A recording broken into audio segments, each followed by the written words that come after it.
Hello friend, electrical life में आप सभी का स्वागत है। फ्रेंड्स, हम डिस्कस करेंगे सेल एंड बैटरी के इम्पोर्टेंट एमसीक्यू जो कि दी प्लेटफॉर्म बुक में दिया हुआ है और इनका जो सॉल्यूशन है वो पूरा डिटेल फॉर्म में हम करेंगे। तो वीडियो में आप पूरी लास्ट तक बने रहो, आपको इससे एडवांटेज ज़रूर होगा। ओके, चलिए। तो गाइज, डिस्क्रिप्शन में आपको टेलीग्राम चैनल का लिंक मिल जाएगा, तो वहाँ से आप टेलीग्राम में जुड़ जाइए। वहाँ पे आप डिस्कशन कर सकते हो। ठीक, कोई भी क्वेश्चन में आपको डाउट आता है तो उस चीज़ को वहाँ पे आप पोस्ट कर सकते हो, जिससे आपको सॉल्यूशन मिल जाएगा। ठीक है, उसके बाद आपको वहाँ पे पीडीएफ वगैरह भी आपको मिल जाएगी, जो भी मतलब इलेक्ट्रीशियन से रिलेटेड, ITI TG2 से रिलेटेड पेपर वगैरह सब कुछ आपको वहाँ पे मिलेगा। ओके, तो आप लोग वहाँ पे जुड़ जाइए। चलिए, तो आज का हमारा पहला क्वेश्चन है कि प्राइमरी बैटरी में क्या होता है। रासायनिक क्रिया उत्क्रमणीय होती है, रासायनिक क्रिया उत्क्रमणीय नहीं होती है, कोई रासायनिक क्रिया नहीं होती, रासायनिक क्रिया होती है। क्लियर। तो प्राइमरी बैटरी में आपका क्या नहीं होता है।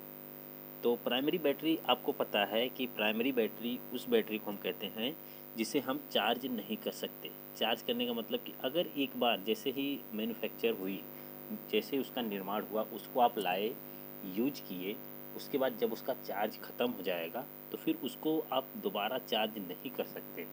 ऐसी बैटरी को हम बोलते हैं प्राइमरी बैटरी। और प्राइमरी बैटरी में जो चीज़ है वह रासायनिक क्रिया उत्क्रमणीय नहीं होती। उत्क्रमणीय होने का मतलब क्या है कि जैसे अगर आप केमिकल से, यानी कि रासायनिक ऊर्जा से, ठीक है, रासायनिक ऊर्जा, आपकी रासायनिक ऊर्जा विद्युत ऊर्जा में बदल जाए, ठीक, विद्युत ऊर्जा में, ठीक, फिर उसके बाद विद्युत ऊर्जा भी किस में बदल जाए, रासायनिक ऊर्जा में बदल जाए, तो उस प्रोसेस को हम बोलते हैं उत्क्रमणीय। तो ऐसा सिर्फ सेकेंडरी बैटरी में होता है, प्राइमरी बैटरी में ऐसा कुछ नहीं होता। प्राइमरी बैटरी में सिर्फ एक बार रासायनिक ऊर्जा आपने स्टोर किया, उसको विद्युत ऊर्जा के रूप में आपने उसको यूज कर लिया, उसके बाद वो ख़त्म हो जाती है। ठीक है, तो इसका सही मतलब उत्तर जो होगा वो होगा बी, यानी रासायनिक क्रिया उत्क्रमणीय नहीं होती है। चलिए, अगला क्वेश्चन है। अगला है कि सेकेंडरी बैटरी में, अब देखिए क्वेश्चन वही है कि सेकेंडरी बैटरी में क्या होता है। रासायनिक क्रिया उत्क्रमणीय होती है, रासायनिक क्रिया उत्क्रमणीय नहीं होती है, कोई रासायनिक क्रिया नहीं होती है, रासायनिक क्रिया होती है। तो इस क्वेश्चन का जो करेक्ट आंसर होगा वह करेक्ट आंसर होगा ऑप्शन नंबर ए, कि सेकेंडरी बैटरी की अगर बात की गई है तो सेकेंडरी बैटरी में जो रासायनिक क्रिया है वह उत्क्रमणीय होती है। अब उत्क्रमणीय होने का मतलब क्या है कि आप रासायनिक ऊर्जा से विद्युत ऊर्जा में बदल सकते हो जब सेल को क्या करोगे, चार्ज करोगे। जब सेल को आप डिस्चार्ज करोगे, यानी बैटरी को डिस्चार्ज करते हो, तो विद्युत ऊर्जा से उसे किस में बदलते हैं, रासायनिक ऊर्जा में। तो यह दोनों प्रोसेस, मतलब यह दोनों क्रियाएं सेकेंडरी बैटरी में होती हैं, इसलिए इसको हम बोलते हैं कि यह रासायनिक क्रिया क्या होती है, उत्क्रमणीय होती है। चलिए, अगला क्वेश्चन। अगला क्वेश्चन है कि सेकेंडरी सेल का उदाहरण है। अब सेकेंडरी सेल का उदाहरण आपसे पूछ रहा है, तो लेक्लांसे सेल है, लेड एसिड सेल है, या शुष्क सेल है, या डेनियल सेल है, क्या होगा सेकेंडरी सेल का उदाहरण। तो क्वेश्चन नंबर 23 का आंसर क्या होना चाहिए, आप ही बताओ। ठीक है, 23 का, तो 23 का जो आंसर है सेकेंडरी सेल का उदाहरण वह होता है आपका लेड एसिड सेल होना चाहिए। ठीक है, लेड एसिड सेल, क्योंकि लेक्लांसे सेल, शुष्क सेल, डेनियल सेल, ये सारे सारे क्या होते हैं, ये होते हैं आपके प्राइमरी बैटरी। ठीक है, जबकि लेड एसिड सेल जो होता है ये किस में आता है, ये होता है सेकेंडरी सेल का उदाहरण। तो सेकेंडरी सेल में आपका आएगा लेड एसिड सेल। ठीक ठीक, तो सेकेंडरी में आपका आ गया लेड एसिड सेल। चलिए, लेड एसिड सेल के बारे में अगर हमें पढ़ना है, चलिए इसका अगला क्वेश्चन भी वही है, तो हम इसको देख लेते हैं, उसके बाद हम इन सब चीज़ों को क्लियर कर लेते हैं। जैसे कि निम्न में से कौन सा लेड एसिड बैटरी के सक्रिय तत्व हैं। पहली चीज़, ये क्वेश्चन ये बना। इसके बाद का क्वेश्चन है कि कौन सा इलेक्ट्रोलाइट लेड एसिड बैटरी में प्रयोग होता है, ये भी लेड एसिड से ही रिलेटेड है। तो जितने क्वेश्चन लेड एसिड से रिलेटेड हैं, सारे के सारे क्वेश्चन का सोल्यूशन बस आप ध्यान से सुनिए और ध्यान से समझिए। मैं एक एक पॉइंट बता रहा हूँ। लेड एसिड सेल की बैटरी मतलब जो है लेड एसिड बैटरी, इसके जितने भी क्वेश्चन बनेंगे सारे के सारे आप इन सारे पॉइंट से क्लियर हो जाएंगे आपके। ठीक है, चलिए, तो एक एक पॉइंट को ध्यान से सुनिएगा कि मैं क्या कह रहा हूँ। कि देखिए, लेड एसिड बैटरी है, तो देखिए कोई भी बैटरी होती है उसमें दो मतलब कि प्लेट होती है। एक प्लेट होती है धनात्मक, ठीक, एक प्लेट कौन सी होती है, एक होती है धनात्मक और एक होती है ऋणात्मक। एक होती है धनात्मक और एक होती है ऋणात्मक। दो बैटरी मतलब कि बैटरी कोई भी होती है, दो उसके प्लेट होते हैं। तो जो धनात्मक प्लेट है, तो सबसे पहले हम बात करते हैं धन प्लेट की। तो धन प्लेट कौन सी होती है? लेड एसिड बैटरी की जो धन प्लेट होती है वह बनी होती है लेड पराक्साइड की। किसकी? लेड पराक्साइड की, PbO2 की, लेड पराक्साइड की, जिसको हम नॉर्मली क्या कहते हैं? कैथोड भी कहते हैं। ये पॉइंट सारे के सारे आपको याद रखने, जितनी भी चीज़ें मैं बता रहा हूँ कि धन प्लेट जो होगी वह किस चीज़ की होगी? लेड पराक्साइड की बनी होगी, जिसको आप क्या कहते हो? कैथोड भी कहते हो। अब देखिए, अगर बैटरी लेड एसिड बैटरी की बात की जाए, या फिर पहले आप जान जाओ कि रीड प्लेट क्या होगा। तो रीड प्लेट देख लीजिए, रीड प्लेट, ठीक है, रीड प्लेट की बात की गई तो रीड प्लेट आपका क्या होगा? स्पंजी शीशा, यानी PB का बना होता है क्या? रीड प्लेट, ठीक है। किस चीज़ का? स्पंजी शीशा। ध्यान से सुनना, क्योंकि ये क्वेश्चन हो सकता है आपका आए। तो शीशा और स्पंजी शीशा होगा, तो स्पंजी शीशा आप करेक्ट करके आना। उसके बाद इसको आप एनोड भी कहते हो, ठीक है। इसको आप क्या कहोगे? एनोड भी, यानी रीड प्लेट को आप एनोड भी कहोगे। अब देखिए, धन प्लेट की अगर बात करें तो एक पॉइंट ये है कि धन प्लेट अगर आपका है तो धन प्लेट जब बहुत चार्ज अवस्था में है, जैसे बैटरी पूरी चार्ज है, तो जो धन प्लेट है यानी पॉजिटिव प्लेट, उसका रंग कैसा होता है? ये क्वेश्चन बहुत आता है, ठीक है। तो यह क्वेश्चन होता है गहरा भूरा, गहरे भूरे रंग की मतलब हो जाती है आपकी धन प्लेट जब बैटरी चार्ज होती है, यानी पूर्ण रूप से चार्ज अवस्था में हो। तो रंग कैसा होगा पॉजिटिव प्लेट का? गहरा भूरा, या फिर इसको आप चॉकलेटी भी कह सकते हो। कहीं कहीं ऑप्शन में आपको चॉकलेटी भी मिलेगा। तो करेक्ट आंसर क्या होगा? चॉकलेटी रंग होता है, ठीक है। अब यही बात आती है कि रीड प्लेट आपके पास है, ठीक, रीड प्लेट। तो रीड प्लेट का रंग कैसा होगा जब पूर्ण अवस्था में चार्ज होगी? तो वह रंग होता है ग्रे, ठीक है, ग्रे, जिसको आप स्लेटी रंग बोलते हो, ठीक है, स्लेटी रंग। तो याद रखना, ये पॉइंट आपको सारे के सारे इंपॉर्टेंट पॉइंट ही मैं बता रहा हूँ बस।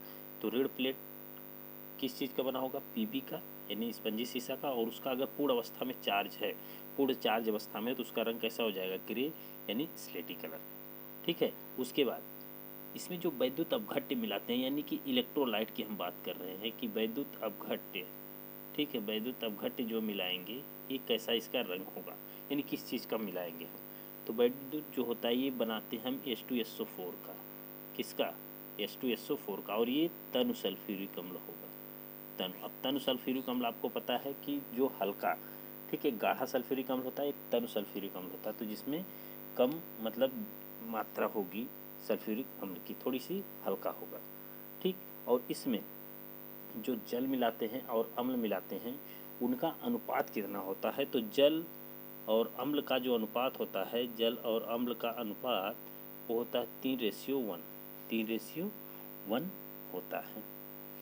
अब देखिए, उसके बाद जो ये विद्युत अपघट्य होता है यानी H2SO4, यह बेसिकली कभी कभी पूछा जाता है कि लेड एसिड बैटरी में जो विद्युत अपघट्य यानी इलेक्ट्रोलाइट होता है, वह इलेक्ट्रोलाइट क्या होता है? चालक होता है, मतलब कि विद्युत का सुचालक, कुचालक या अर्धचालक क्या होता है? तो आपका जवाब होना चाहिए कि विद्युत का सुचालक होता है, विद्युत का सुचालक होता है। तो एक एक पॉइंट आप याद करते चलिएगा, ठीक है। उसके बाद एक इम्पॉर्टेंट क्वेश्चन कि लेड एसिड बैटरी जो होती है इसका EMF कितना होता है?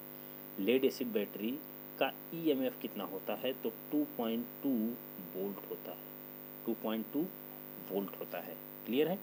उसके बाद डिस्चार्ज की अवस्था में क्या होता है? तो डिस्चार्ज की अवस्था में जो होता है कि एनोड और कैथोड जो दोनों होते हैं, एनोड और कैथोड, ठीक, एनोड एंड कैथोड, ये किस में बदल जाते हैं? ये बदल जाते हैं, ये बदल जाते हैं किस में? लेड सल्फेट में, लेड सल्फेट में। ये पॉइंट आपको याद रखना है, ये भी क्वेश्चन आया है कि बैटरी यानी कि लेड एसिड बैटरी में जब आपका पूर्ण मतलब डिस्चार्ज अवस्था में है, तो डिस्चार्ज अवस्था में एनोड और कैथोड कैसा बन जाएंगे? तो एनोड और कैथोड आपके बन जाएंगे किस में?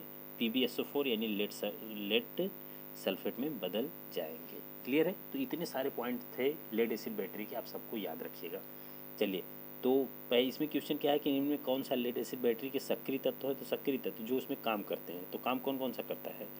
तो उसमें काम करता है आपका लेड पराक्साइड और स्पंजी शीशा। तो ऑप्शन नंबर B करेक्ट हो जाएगा, ठीक है। जो एक्टिव मटेरियल के लिए काम करता है हमारा वो क्या होता है, लेड पेरोक्साइड और स्पंजी सीसा। चलिए अगला क्वेश्चन है कि कौन सा इलेक्ट्रोलाइट लेड एसिड बैटरी में प्रयोग होता है। तो लेड एसिड बैटरी में कौन सा इलेक्ट्रोलाइट प्रयोग होता है, सल्फ्यूरिक अम्ल, यही हमने बताया। क्या प्रयोग होता है, सल्फ्यूरिक अम्ल, ठीक है। उसके बाद अगला क्वेश्चन है निम्न में कौन बैटरी की क्षमता व्यक्त करता है। बहुत ही अच्छा क्वेश्चन है, कई बार पूछा गया है, ठीक है। तो इसको आप एकदम इम्पॉर्टेंट मान के चलिए कि वेरी वेरी इंपॉर्टेंट है, कई बार पूछा गया है। तो जो करेक्ट आंसर होता है कि बैटरी की क्षमता जो हम मापते हैं वह मापते हैं एम्पियर घंटा में, यानी एम्पियर आवर में हम बैटरी की क्षमता को मापते हैं। अब देखिए बैटरी की क्षमता आपने एम्पियर आवर में माप लिया, तो इससे आपका आगे फिर एक मतलब कि इफ़िशियंसी आती है कि मान लीजिए कि कोई बैटरी है, ठीक है, कोई बैटरी है, उसकी एम्पियर आवर इफ़िशियंसी कुछ होगी, ठीक, और उसकी वाट आवर इफ़िशियंसी कुछ होगी, वाट आवर इफ़िशियंसी कुछ होगी, ठीक है। कोई भी बैटरी की ये दो पार्ट होते हैं, एम्पियर आवर इफ़िशियंसी और वाट आवर इफ़िशियंसी। बस आपको कुछ नहीं करना है, ध्यान से बस समझो मैंने क्या बोल रहा हूँ कि इफ़िशियंसी बराबर क्या, यानी कि दक्षता। इफ़िशियंसी मतलब क्या होता है, दक्षता। दक्षता बराबर आपको पता है क्या होता है, दक्षता बराबर होता है आउटपुट, ठीक, आउटपुट अपान इनपुट, ठीक, आउटपुट अपान इनपुट गुणे 100, ये हम ऐसे निकालते हैं दक्षता। ये नॉर्मल दक्षता की बात है। जब एम्पियर आवर इफ़िशियंसी बोल रहा है, ध्यान से सुनना, एम्पियर आवर इफ़िशियंसी दो चीज़ होती है किसी बैटरी में, एम्पियर आवर इफ़िशियंसी और वाट आवर इफ़िशियंसी। तो ampere hour efficiency, ampere hour efficiency, efficiency को हम एटा से लिखते हैं, ठीक है। तो एम्पियर आवर इफ़िशियंसी बराबर आउटपुट और अपान इनपुट, यानी आउटपुट बटे इनपुट होता है। तो एम्पियर आवर इफिशियंसी का मतलब क्या कि आउटपुट पे जो आपकी एम्पियर आवर होगी बटे में इनपुट में जो एम्पियर आवर होगी। तो आउटपुट में आपकी जो एम्पियर आवर होती है वो डिस्चार्ज होती है, और इनपुट पे जो एम्पियर आवर होगी यानी एम्पियर घंटा होगी वो क्या होगी, वो चार्ज होती है। तो एम्पियर आवर एफिशिएंसी मतलब कि डिस्चार्जिंग, ठीक है, ध्यान से समझ लेना कैसे मैं कह रहा हूँ, discharging ampere hour, discharging ampere hour बटे चार्जिंग एम्पियर आवर, बटे चार्जिंग एम्पियर आवर गुणे 100। ये क्या होता है, आपकी एम्पियर आवर इफ़िशियंसी हो जाएगी, इसका फॉर्मूला हो जाएगा ये, ठीक। उसके बाद एक आता है आपका वाट आवर इफ़िशियंसी। तो चलो वाट आवर इफ़िशियंसी को ऐसे लिखेंगे, तो वाट आवर इफ़िशियंसी मतलब सेम चीज़ कि डिस्चार्जिंग वाट आवर, ठीक, डिस्चार्जिंग वाट आवर, ठीक है, वाट आवर अपान चार्जिंग वाट आवर, ठीक है। तो फॉर्मूला मुझे नहीं लगता कि इतना कठिन है कि आपको याद नहीं होगा, फॉर्मूला याद हो जाएगा आपको, ठीक है। मैंने बता दिया तरीका कैसे याद करना है। तो एम्पियर आवर एफिशिएंसी और वाट आवर एफिशिएंसी दोनों आप निकाल लोगे फॉर्मूले से। बात यहाँ नहीं बनती है, फिर बात आगे जाके फंस जाती है कि एक लेड एसिड बैटरी है, ठीक, जैसे सपोज एक लेड एसिड बैटरी है। अब उस बैटरी को आपको बता देना है कि इसकी मान लीजिए कि एम्पियर आवर एफिशिएंसी बताओ चाहे वाट आवर एफिशिएंसी बताओ, तब कितना होती है। तब आपका बनता है कि लेड एसिड बैटरी के लिए यार मुझे बताना कितना होगा। तो लेड एसिड बैटरी के लिए जो एम्पियर आवर एफिशिएंसी होती है ना, वो 90 से 95% होती है, 90 से 95%। तो बहुत इंपॉर्टेंट लाइन है, ये याद रखिएगा। और watt hour efficiency, watt hour efficiency जो होती है 80 to 85 होती है, 80 से लेके 85% के बीच में। तो ये होती है वाट आवर एफिशिएंसी और ये होती है एम्पियर आवर एफिशिएंसी, ठीक है, ये होती है एम्पियर आवर एफिशिएंसी। तो दोनों की दोनों चीज़ें आपको याद होना चाहिए। और ये जो डाटा है ये किसके लिए है, ये है लेड एसिड बैटरी के लिए। अब देखिए ये डाटा देखने के बाद आपको एक चीज़ कन्फर्म हो गई होगी कि एम्पियर आवर इफ़िशियंसी जो है यह बड़ी दिख रही है वाट आवर इफ़िशियंसी से। तो क्लियर रखना एक बात कि किसी भी बैटरी के लिए जो एम्पियर आवर दक्षता होती है वह वाट आवर दक्षता से बड़ी होती है या फिर ज़्यादा होती है। क्लियर है। तो वाट आवर जो होगा वो छोटा होगा और एम्पियर आवर जो होगा वो क्या होगा, बड़ा होगा, ठीक है। उसके बाद आता है एक पॉइंट कि बैटरी की जो क्षमता है वह किस चीज़ पर निर्भर करती है। कभी कभी क्वेश्चन आता है कि बैटरी की क्षमता किस चीज़ पर निर्भर करती है। तो बैटरी की जो क्षमता है वह डिस्चार्ज पर निर्भर करती है।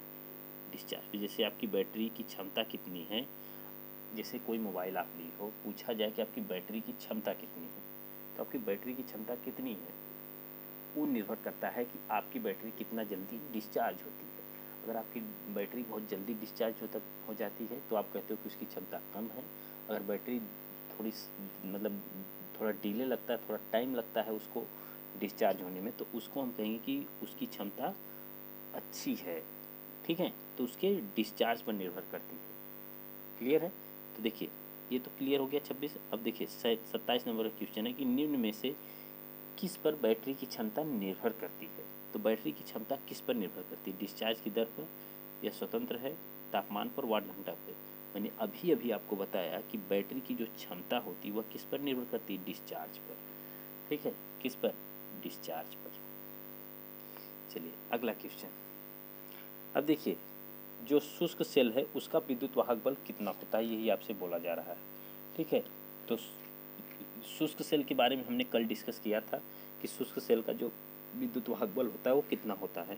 तो आपको अगर याद होगा इसके प्रीवियस वाली वीडियो में, इसके पिछली वीडियो जो हमने डाला था, जो पहली वीडियो है सेल एंड बैटरी की, तो उसमें आप देखोगे कि जो हमने बताया था शुष्क सेल का जो वोल्टेज होता है 1.4 वोल्ट से लेके 1.5 वोल्ट के बीच में आपका जो वोल्टेज होता है वो क्या होता है? शुष्क सेल का विद्युत वाहक बल होता है। तो ऑप्शन नंबर डी सही आंसर हो जाएगा।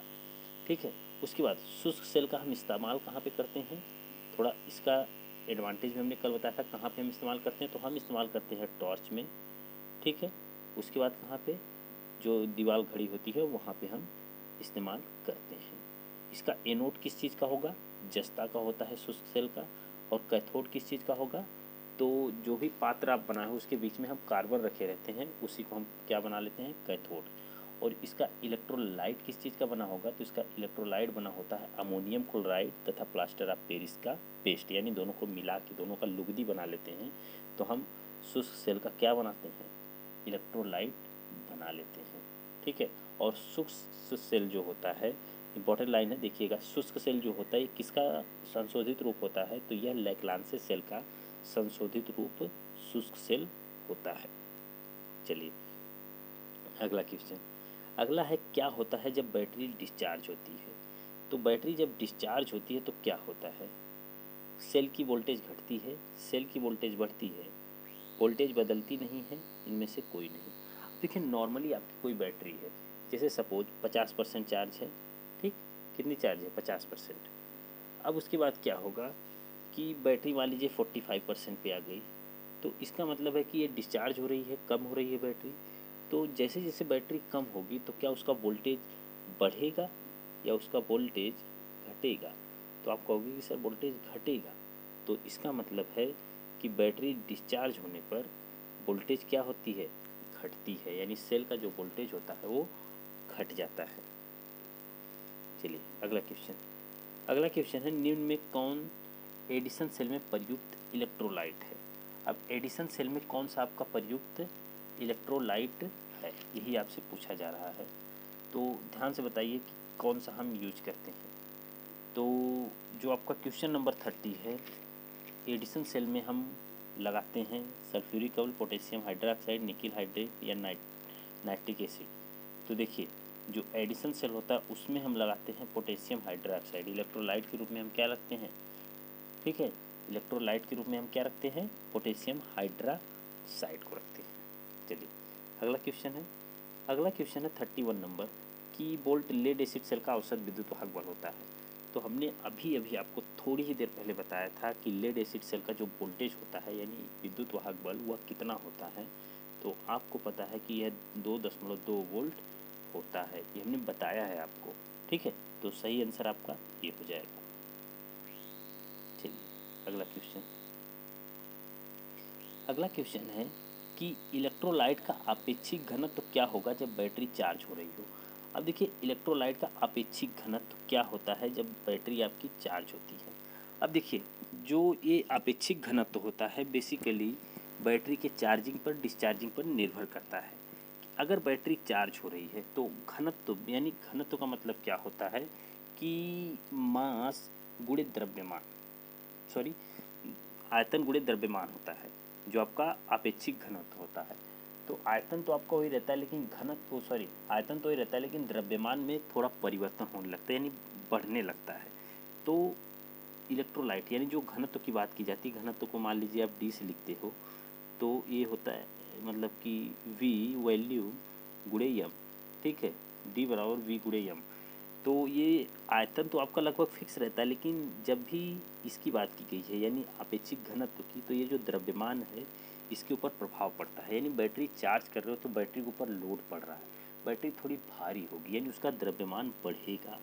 उसका द्रव्यमान बढ़ेगा तो इसका मतलब है कि बैटरी का अपेक्षित घनत्व भी क्या होगा, बढ़ेगा। लेकिन बैटरी डिस्चार्ज हो रही है, डिस्चार्ज होने का मतलब क्या, अब इसे किसी चीज़ में आप पानी भरे हो, उसको चार्ज करोगे, चार्ज करने का मतलब क्या, उसमें और पानी भरोगे तो उसका भार जो होगा वो बढ़ेगा कि नहीं, यानी द्रव्यमान बढ़ जाएगा कि नहीं बढ़ जाएगा। तो द्रव्यमान अगर बढ़ जाएगा तो डी भी बढ़ जाएगा, यानी अपेक्षित घनत्व तो बढ़ जाएगा। लेकिन अगर उसी बैटरी को जिसमें पानी भरा हो उसको डिस्चार्ज करोगे, डिस्चार्ज करने का मतलब क्या कि उसमें से पानी निकालोगे, तो उसका द्रव्यमान कम होगा। जब द्रव्यमान कम होगा तो अपेक्षित घनत्व तो क्या होगा, घटेगा। क्लियर है इतनी चीज़।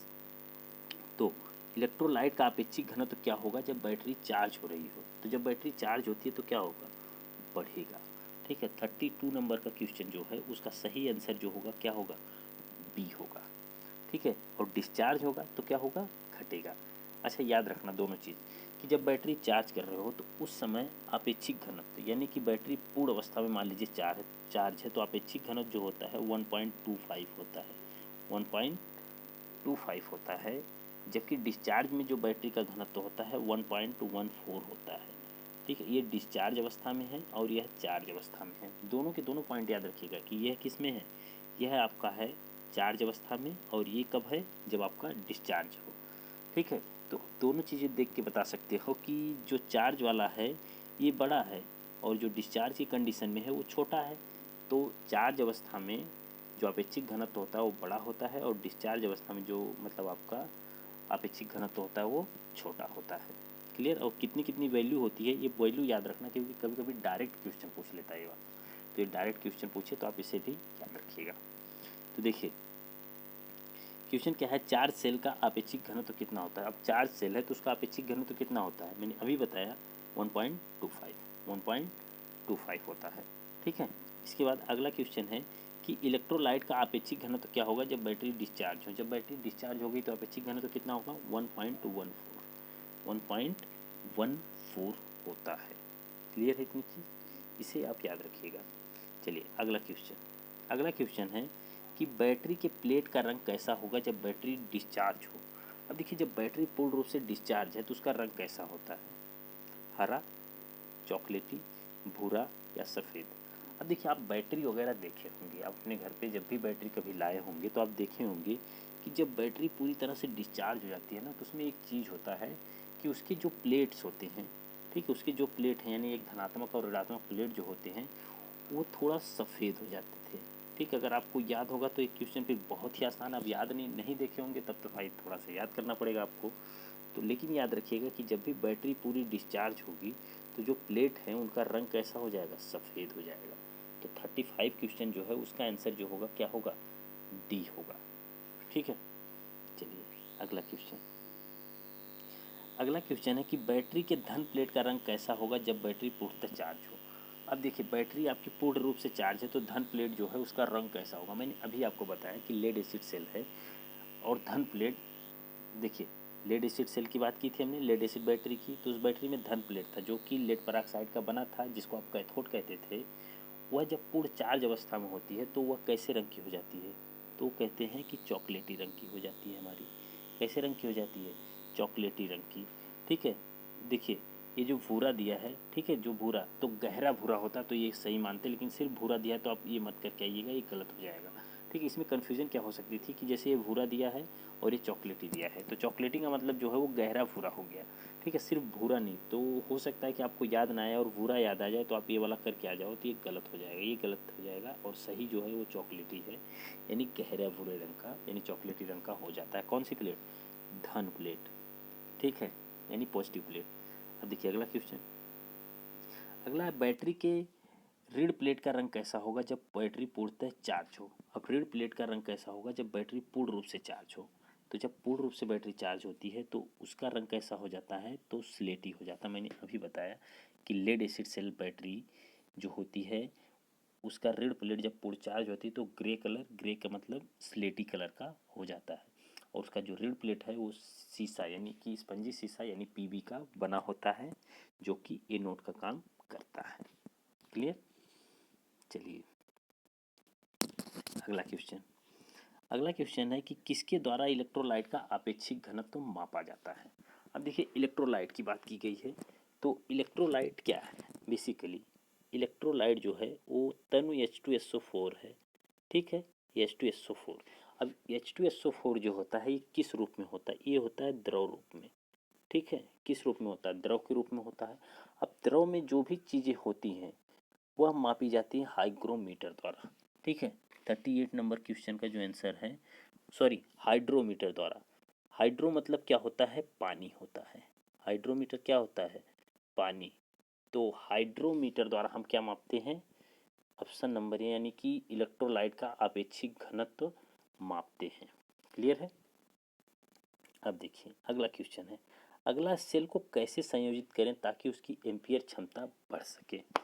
तो बहुत ही अच्छा क्वेश्चन है, सेल को आप कैसे संयोजित करें यानी किस तरह से जोड़ें कि उसकी एम्पियर क्षमता बढ़ सके। अब देखिए सेल दो तरह से जुड़ता है, ठीक है। जैसे ये बैटरी मान लीजिए कि सेल सेल है, ठीक है, सेल, ये मान लीजिए सेल है आपका। सेल यानी कि एक पॉजिटिव प्लेट हो एक निगेटिव प्लेट हो, लेकिन जब बैटरी आप बनाओगे तो बैटरी का मतलब कि नंबर ऑफ सेल्स उसमें यानी कि कुछ नंबर ऑफ सेल्स आप जोड़ दोगे तो आपको क्या मिल जाएगा? वो बैटरी बन जाएगी, ठीक है। तो जो ग्रुप होता है सेल का उसको मिला लेते हैं, जैसे कि सेल को मिलाने के बाद एक ग्रुप बनता है तो इस ग्रुप को हम बोल देते हैं क्या? बैटरी। तो बैटरी का अलग कॉन्सेप्ट है, बट अभी सेल के बारे में बस पूछा है। तो सेल का मतलब क्या है कि आपको एम्पियर क्षमता बढ़ाना है, तो सेल को आप दो तरह से जोड़ते हो, एक तो समांतर में, ठीक, एक समांतर में और एक श्रेणी में, ठीक। अब देखिए श्रेणी और समांतर में डिफरेंस क्या है। तो जब भी आप समांतर में जोड़ते हो तो जितने सेल होते हैं सबका वोल्टेज एक बराबर होना चाहिए, तब जाके वो समांतर में जुड़ेंगे। लेकिन श्रेणी में जोड़ने के लिए ज़रूरी नहीं है कि उनका वोल्टेज सभी बैटरी का एक सेम हो यानी एक समान हो। तो समांतर में ये ज़रूरत होता है जबकि श्रेणी में ये ज़रूरत नहीं होगी, ठीक है। तो जब भी हम श्रेणी में कोई वोल्टेज कनेक्ट कर रहे हैं, जैसे ए है, ए, ठीक। अब देखिए ध्यान से आप समझिए, ये दो है, ये दो है, एक से ले था, एक से ले है, एक से ले है। अब ये दोनों एक साथ जुड़े हुए हैं, तो आप कहोगे कि पूरा वोल्टेज बताओ, यानी यहाँ से लेके इस पॉइंट से लेके इस पॉइंट तक कितना वोल्टेज होगा। तो आप कहोगे कि यार ये तो 2 वोल्ट का इतना हो गया, 2 वोल्ट का ये हो गया, दोनों को जोड़ देंगे तो हमारा कितना हो जाएगा? 4 वोल्ट हो जाएगा। और जुड़ेगा तभी ये जब इसका पॉजिटिव पहले इसका पॉजिटिव हो। जैसे यहाँ पहले पॉजिटिव है तो दूसरी बैटरी का भी पहले ही पॉजिटिव हो, ठीक है। और ये घट तब जाएगा जैसे ये पॉजिटिव है, ठीक, दूसरा ये निगेटिव ऐसे बना हो, तो फिर ये घट जाएगा। क्यों? क्योंकि एक चाह रहा है यहाँ से ऐसे हो, इसका पॉजिटिव प्लेट यहाँ है, इसका पॉजिटिव प्लेट विपरीत है। तो जब भी पॉजिटिव पॉजिटिव मतलब प्लेटें अगर उसकी विपरीत दिशा में होंगी तो वो क्या होंगे? घटेंगे। और जब भी प्लेटें आपकी अलग अलग होंगी तो क्या होंगे? जुड़ेंगे, ठीक है। तो बाकी एक कंसेप्ट ऐसा है, आप ध्यान समझ सकते हो। तो आपने देखा एक चीज़ कि जब भी हम बैटरी को इस तरह से जोड़ रहे थे तो ये सीरीज कॉम्बिनेशन यानी श्रेणी है, तो ये दो था, ये दो था, तो ओवरऑल कितना हो गया? 4 वोल्ट हो गया आपका, 4 हो गया। तो ये कब हुआ? तो आप देख रहे हैं कि जब हम श्रेणी में जोड़ रहे हैं तो हमारा वोल्टेज बढ़ जा रहा है, ठीक है। तो इसका मतलब है कि जब भी श्रेणी में जोड़ेंगे तो वोल्टेज बढ़ेगा, लेकिन जब भी एम्पियर क्षमता यानी कि करंट बढ़ानी होगी, आपकी करंट की क्षमता बढ़ानी होगी, तो आप किस में जोड़ेंगे? समांतर में जोड़ेंगे। किस में जोड़ेंगे? समांतर में। तो वोल्टेज बढ़ाना है तो सीरीज में, वोल्टेज बढ़ाना तो किस में? सीरीज में। समांतर में करंट आपकी बढ़ेगी। चलिए अगला क्वेश्चन। अगला है लेड एसिड बैटरी में सक्रिय पदार्थ होता है। अब लेड एसिड बैटरी में जो सक्रिय पदार्थ होता है वो क्या क्या होता है? तनुकंधक अम्ल, स्पंजी लेड, लेड परऑक्साइड। तो आपको पता है कि लेड परऑक्साइड जो होता है ये क्या होता है? धन प्लेट यानी कैथोड के रूप में। स्पंजी प्लेट जो होता है ये ऋण प्लेट यानी कि एनोड के रूप में, ठीक है। उसके बाद तनु यानी ये जो है इलेक्ट्रोलाइट के रूप में होता है। तो तीनों की तीनों चीज़ें जो होती हैं वो लेड एसिड बैटरी में इस्तेमाल होती हैं, तो ये सभी होंगी, ठीक है। अगला क्वेश्चन। अगला है कि निम्न में से किस में बैटरी की क्षमता मापी जाती है? तो बैटरी की क्षमता किस में मापी जाती है? अभी हमने पढ़ा था। तो एम्पियर घंटा में मापी जाती है। अगला क्वेश्चन है कार्बन जिंक सेल यानी कि लैग्रांज सेल जो है उसमें विद्रोह का कार्य क्या है, विद्रोह का क्या कार्य है। तो क्वेश्चन नंबर 42 इसका करेक्ट आंसर क्या होगा, ऑप्शन आप देखिए और इस ऑप्शन से बताइए। तो इसमें इसका जो काम होता है विद्रोह का, वो काम है उत्पन्न हुई हाइड्रोजन को जल में परिवर्तित करना। उत्पन्न हुई हाइड्रोजन को किस में परिवर्तित कर देना, जल में। यही काम होता है किसका, विद्रोह का। चलिए अगला क्वेश्चन है कि विद्रोह का कार्य शुष्क सेल में क्या है। तो विद्रोह का कार्य शुष्क सेल में कौन करता है, कौन करता है ये आपसे पूछा है। तो वो करता है manganese dioxide. Manganese dioxide आपका करता है विद्रोह का कार्य शुष्क सेल में। अगला क्वेश्चन है कि 144 ampere hour battery 9 ampere current लगभग कितने घंटों तक प्रदान कर सकता है। अब देखिए 144 एम्पियर आवर है, ठीक, उसके बाद 9 एम्पियर की करंट है, तो कितने घंटे तक आप इसको यूज कर सकते हो। घंटे की बात की गई है तो सिर्फ 9 एम्पियर ही है, ये 9 एम्पियर है, ठीक। तो बटे 9 एम्पियर कर दीजिए, जैसे ही गुणा करेंगे तो 16 आवर मिल जाएगा। तो 16 घंटे तक आप इस्तेमाल कर सकते हो। देखो कैसे करोगे, क्योंकि सिर्फ आपको पूछा है कितने घंटों तक प्रदान करना है। तो ये एम्पियर इस एम्पियर से काटोगे तो ये कब कटेगा, जब दोनों बटे होंगे एक दूसरे के। तो 144 एम्पियर आवर बटे कितना होगा 9, तो भाग देंगे तो 16 आवर हो जाएगा, जो कि ऑप्शन नंबर डी में दिया हुआ है, ठीक। अगला क्वेश्चन अगला है कि निकिल आयरन सेल होता है। निकिल आयरन सेल क्या होता है, तर सेकेंडरी सेल, शुष्क प्राइमरी सेल, तर प्राइमरी सेल, शुष्क सेकेंडरी सेल। अब देखिए तो निकिल आयरन सेल जो होता है ये सेकेंडरी सेल होता है, लेकिन शुष्क होता है कि तर होता है, तो ये क्या होता है, ये तर सेकेंडरी सेल होता है। तो निकिल आयरन सेल जो होता है ये तर सेकेंडरी सेल होता है। तो ऑप्शन नंबर ए सही होगा, ठीक। तो आज के लिए इतनी क्वेश्चन, नेक्स्ट वीडियो में हम फिर मिलेंगे ऐसे ही क्वेश्चन को लेके। तब तक के लिए वीडियो में अगर नए हो तो सब्सक्राइब कर दीजिए, चैनल को शेयर जरूर करिए। ओके।